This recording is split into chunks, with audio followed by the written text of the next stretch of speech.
नमस्कार फरीदाबाद, मैं योगेंद्र पाल। और कल दिवाली थी। लगातार आपको दिखा रहे हैं दिवाली के अगले दिन वाली दिवाली कि किस तरह से कई लोगों के घरों में दिए जले तो कई लोगों के घरों के दिए बुझे। और ये देख सकते हैं, जहां दिवाली की रात पर कहीं लड़ाई झगड़े हुए, कहीं आग लगी तो कहीं लोगों की जान गई, वहीं हम पहुंचे हैं Bharat colony, old Faridabad, Kheripur road, Bharat colony में। और ये देख रहे हैं आप, एक गरीब की दुकान थी यहाँ। और दुकान भी क्या, आगे सब्जी की दुकान लगा रखी थी, पीछे ये मूंगफली की दुकान थी। मूंगफली, गज्जक, रेवड़ी ये सब बेचते थे। और ये पीछे देख रहे हैं मशीन, जूस भी बेचते थे, गर्मियों में जूस का काम करते थे। और यहाँ आग लग गई कल रात को। बात करेंगे एक बार हमारे साथ। क्या नाम है आपका? परवीन गुप्ता। परवीन जी हमारे साथ है। परवीन जी, क्या हुआ था और कब? ये रात को 9 बजे है, मैं 8 बजे दुकान पर आ गए थे और 9 बजे कपड़े चेंज किया, इतनी देर में फोन आ गया कि तुम्हारी दुकान में आग लग गई। अच्छा, और इसके बीच में क्या हुआ था ये नहीं पता। तो कैसे हुई, कुछ पता है कि कैसे लगी? अभी तक कोई पता नहीं लगी इस बात का। कोई कह रहा फटाके से, कोई कह रहा कुछ, कोई कुछ कह रहा है। ये तो कह नहीं सकते कैसे लगी है। तो फिर यहाँ फोन ऑन किया था फायर ब्रिगेड? फायर को फोन किए थे, वो कोई सुनवाई नहीं कर रहा है। पानी गाड़ी आई थी, उसके बाद थाने में कोई सुनवाई नहीं कर रहा है। लेकिन आग बुझाई तब तक सब कुछ जल गया था। हाँ जी, जब तक गाड़ी आई 40 मिनट के बाद आई, जब तक तो कर। तब तक सब जल गया। हाँ जी, तो ये देख रहे हैं आप फरीदाबाद, एप्लीकेशन दिए थे लेकिन कोई सुनवाई नहीं करा है। हाँ जी, कोई पुलिस कह रहा है 2 दिन के बाद छुट्टी है, उसके बाद आना। 2 दिन के बाद क्या आएगा? अच्छा, हाँ जी, 2 दिन के बाद आना। और देख रहे, कोई पुलिस आई नहीं थी अभी? दोबारा नहीं आई थी, रात को ही आई थी बस। तो ये आप देख सकते हैं, गरीब हैं, गरीब परिवार था, किसी तरह से अपनी गुजर बसर कर रहा था। ये देख रहे हैं, प्रवासी लोग हैं। कहाँ के रहने वाले हैं? रहने पीछे तो बिहार का, रहते यहीं है तो 15 साल से। हाँ जी, बिहार के रहने वाले हैं और भारत कॉलोनी में रहते थे। ये आप देख रहे हैं, ये जो जूस की रेहड़ी है, ये फिर की, ये भी इसे बुला लो, इसकी घरवाली बैठी है रात से। ये देख सकते हैं। अब बुरा हाल होता है, बुरा हाल होता है बच्चों का। अब घर पर गए थे, जैसा कि बता रहे थे कि 8 बजे घर गए पूजा पाठ करने के लिए, दिवाली मनाने के लिए, लेकिन पता नहीं था कि दुकान में आग लग जाएगी और सब कुछ जलकर खाक हो जाएगा। तमाम लोग यहाँ मौजूद हैं, ये देख रहे हैं, अड़ोस पड़ोस के जो लोग हैं, दुकानदार हैं, मार्केट के सभी लोग यहाँ मौजूद हैं और इस गरीब को मदद की है, इसकी मदद भी कर रहे हैं, इसको तसल्ली भी बना रहे हैं कि किस तरह से करें। जी, बात करेंगे एक बार। बाबू जी, क्या नाम है? मेरा नाम मनोज बंसल है जी। और मुझे अभी दीपक गुप्ता जी ने 1.5 घंटे पहले फ़ोन करा था। मैं यहाँ पर आया था देखने के लिए। तो कहने का मतलब ये है कि जब एनसीआर में पटाखे प्रतिबंध हैं, तो ये पटाखे आखिरकार किसकी सह पर चल रहे हैं? और एक गरीब की झोंपड़ी इन पटाखों का शिकार हो गई, तो प्रशासन ने इनके लिए कोई भी जो है कि एहतियातन कदम नहीं उठाया। और जब इसकी झोंपड़ी या इसकी दुकान का है ये पूरी जल गई, तो 40 मिनट के बाद में ये 2 दमकल की गाड़ियां आई थी, जिसमें एक में पानी नहीं था और एक में पानी था। तो आखिरकार जो है कि प्रशासन कहाँ सो रहा है? तो प्रशासन को जो है कि जागृत रहना चाहिए कि दिवाली के मौके पर इस तरह की आगजनी की घटनाएं ना हो। और दूसरी बात यह है कि ये बेचारा गरीब आदमी, इसने कर्ज लेकर के ये सारी दुकानें अपनी सजाई थी कि भी रोजी रोजगार से 2 पैसे ज़्यादा। त्योहार का टाइम था, त्योहार के समय लोग माल भर लेते हैं। अब ये सारे तमाम लोग खड़े हुए हैं जिन्होंने कुछ कुछ थोड़े थोड़े पैसे दे करके इसकी मदद करी। प्रवासी आदमी है, किराए पे रहता है ये। तो आखिरकार मैं तो आपके माध्यम से यही कहूँगा प्रशासन से और डीसी साहब से कि भाई आप इसकी ज़्यादा से ज़्यादा जो है कि सरकार से मदद करा दें, इससे अपना ये गुजारा कर सके। इसके रात भर से बच्चे यहीं बैठे हुए हैं भूखे प्यासे। मार्केट के लोगों ने इनको खाना मंगा करके दिया है, खिलाया है। आखिरकार सबके घर में दिए जले हैं, इसका तो दिवाला ही हो गया। आप देख रहे हैं, तमाम लोग यहाँ मार्केट के मौजूद हैं और जैसा कि बंसल जी बता रहे थे कि सभी लोग मदद कर रहे हैं, जो जिससे जैसी बन पा रही है वो मदद कर रहे हैं। जी, क्या नाम है? दिनेश कुमार। जी, बड़ी दुखद घटना है कि पटाखों की वजह से आए। हाँ जी, ये पटाखों की, मैं दिनेश कुमार, चेयरमैन व्यापारी एकता संघ, खेड़ी रोड से।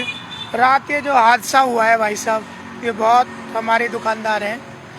अचानक से ये आग लगी और अचानक से हम सबको पता पड़ा। जैसे भी हम रात को यहाँ पे आए, सुबह भी आए, सुबह से भी इनका परिवार यहाँ पे बैठा हुआ है। तो हमने सबने यही निर्णय लिया है भाई, जैसे भी है हम सारे व्यापारी मिलके इनसे हर तरीके से इनकी मदद करेंगे। जो भी सहायता हमसे बनेगी हम वो मिलके इनके साथ व्यापारी एकता संघ की तरफ से इनका पूरा साथ रहेगा। लेकिन प्रशासन से क्या कहेंगे? देखो, प्रशासन से तो हम यही उम्मीद करते हैं कि जो पटाखे के कारण या किसी भी वजह से ये हादसा हुआ है, इसकी जांच की जाए और इस पे हमें थोड़ा सा हाँ। तो फरीदाबाद देख रहे हैं, हालांकि यहाँ कोई लाइट का ऐसा प्रबंध नहीं है, तो जाहिर सी बात है कि पटाखे की वजह से ही ये आग लगी। और आग इतनी भयंकर थी, ये देख रहे हैं ऊपर सेकंड फ्लोर के बिल्कुल ऊपर छत तक पूरी दीवारें देख रहे हैं आप, ये काली हो गई इसकी लपट से। और ये देख सकते हैं जी, आप घर चले गए थे तब शाम को? हाँ, शाम को घर चले गए। दिया हुआ जलाने के लिए। हाँ। तो घर गया ना, तो थोड़ा देर के बाद फोन गया कि आग लग गया दुकान में। अब पता नहीं, मैं तो फटाका के लग रहा है और तो कुछ था नहीं जो। हाँ, तो फटाके से हुआ होगा ना। जैसे यहाँ आए तो देखा कि आया तो जल गया था पूरे। जल ही गया। हाँ, कुछ नहीं बचा था। नहीं बचा, जब तक पहुँचे सब कुछ जल गया था। ये देख सकते हैं यहाँ दुकान थी, ये मूंगफली आपको नजर आ रही होंगी। ये मूंगफली अभी लेकर आए होंगे क्योंकि सीजन शुरू हुआ है मूंगफलियों का। तो ये देख रहे हैं, ये गजक, मूंगफली, रेवड़ी, सब्जी, आलू आपको बिखरे नजर आ रहे हैं। और ये जो जूस निकालने के लिए जो मशीन थी, ये भी पूरी जल गई पूरी तरह से।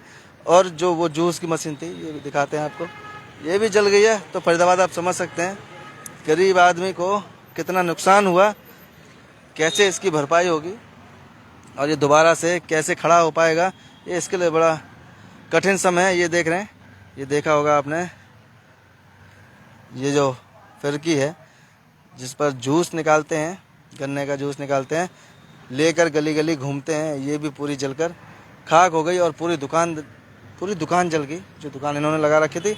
और यहाँ तमाम लोग, मार्केट के दुकानदार लोग यहाँ पहुँचे हैं और जिससे जो जैसा भी बन रहा है वो उस तरह से इनकी मदद कर रहा है। और प्रशासन से अपील करता है कि प्रशासन भी कोई आर्थिक मदद करे ताकि ये दोबारा से अपना इस दुकान को दोबारा से खड़ा कर सकें और दोबारा से। जी बाबूजी क्या कहेंगे? देखो जी, मैं तो यही कहूँगा कि जो ये दुखद घटना हुई इसके साथ, वो प्रशासन की लापरवाही की वजह से हुई। डीसी साहब के सख्त ऑर्डर थे कि 1 जनवरी तक पटाखा बिक्री और पटाखा चलाने पर रोक है फरीदाबाद में। और फरीदाबाद में धड़ल्ले से पटाखे की बिक्री हो रही है। आरपीएस के सामने सरेआम गोदाम पर पटाखे बिक रहे हैं। उन्हीं पटाखों की वजह से लोग बाग खरीदते हैं और उसे चलाने की वजह से इस गरीब आदमी का नुकसान हुआ। इसकी पूरे साल की रोजी रोटी तबाह हो गई। ये रोड पे आ गया, इसके बच्चे रात से यहीं भूखे प्यासे बैठे हुए हैं। अगर प्रशासन मुस्तैद रहता, पटाखों पर अगर पूरी तरीके से पाबंदी हुई होती, तो आज इसके साथ ये दुर्घटना ना घट गई। और बाबूजी यही नहीं, सुबह से हम दिखा रहे हैं, लगातार खबरें दिखा रहे हैं, वो सारी यही दिखा रहे हैं कि दिवाली पर पटाखों की वजह से, अभी ओल्ड फरीदाबाद में दिखाया कि वहाँ एक बुजुर्ग की जान चली गई। पटाखे जलाने के लिए मना किया तो उन्होंने मारपीट की उसके साथ, जिसमें उसकी मौत हो गई। और दूसरा 2 सेक्टर में भी ऐसी ही दुकान थी किसी गरीब की, वो भी जल गई पटाखों की वजह से। और मुजेसर में भी एक घर में पटाखों की वजह से उसके घर में घुसकर मियाँ बीवी दोनों को मारा। तो यही इसमें प्रशासन की ही लापरवाही कहेंगे। और हम रिक्वेस्ट करेंगे कि हरियाणा सरकार से, हमारे जो यहाँ मंत्री बने हैं विपुल गोयल जी, कि गरीब आदमियों की मदद करें।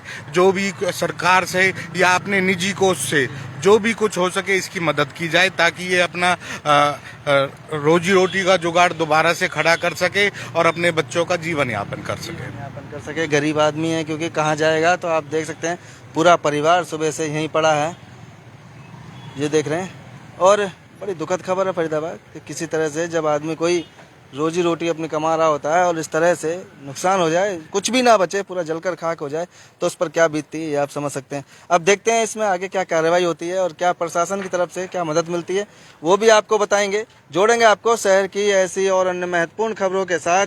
बहुत बहुत धन्यवाद।